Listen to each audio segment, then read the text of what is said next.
Wayanad ദുരിതബാധിതർക്ക് DYFI നിർമ്മിച്ചു നൽകുന്ന വീടുകൾക്ക് ആവശ്യമായ തുക കണ്ടെത്തുന്നതിനായി ചായക്കട ഒരുക്കി പ്രവർത്തകർ.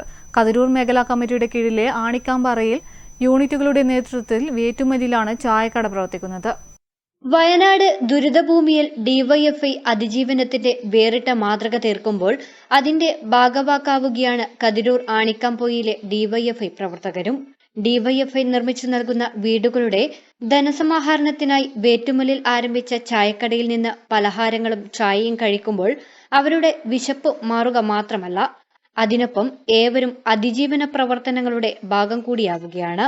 വീടുകളിൽ നിന്ന് പ്രവർത്തകർ ശേഖരിക്കുന്ന വിവിധതരം പലഹാരങ്ങളാണ് വിൽപ്പന നടത്തുന്നത്. ജനങ്ങളിൽ നിന്ന് മികച്ച പ്രതികരണമാണ് ലഭിക്കുന്നതെന്ന് ജില്ലാ കമ്മിറ്റി അംഗം മുഹമ്മദ് ഫാസിൽ പറഞ്ഞു.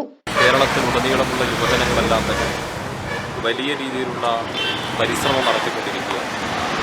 ആക്രിവൃത്തിയും ഇതുപോലെയുള്ള ചായക്കടകൾ കെട്ടിയുമെല്ലാം വയനാടിന് കരുത്തേകാൻ വേണ്ടിയിട്ടുള്ള പ്രവർത്തനങ്ങൾക്കാണ് ഡിവൈഎഫ്ഐ നേതൃത്വം കൊടുക്കുന്നത്.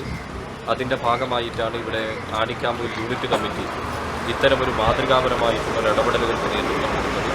തീർച്ചയായും ഇതിൻ്റെ ഒരു പ്രത്യേകത, നമ്മൾ ഇത്തരമൊരു പ്രവർത്തനം ആരംഭിക്കുന്നുണ്ട് എന്ന് പറഞ്ഞപ്പോൾ നമ്മുടെ പ്രദേശത്തിനകത്തെ വീടുകളിൽ നിന്നും നല്ലവരായ ഉമ്മമാർ ഉണ്ടാക്കി തന്നിട്ടുള്ള പലഹാരങ്ങളാണ് ഇവിടെ വിൽപ്പനയ്ക്ക് വേണ്ടി വെച്ചിട്ടുള്ളത്. കതിരൂർ ഗ്രാമപഞ്ചായത്ത് പ്രസിഡന്റ് പി സനിലാണ് ചായക്കടയുടെ ഉദ്ഘാടനം നിർവഹിച്ചത്.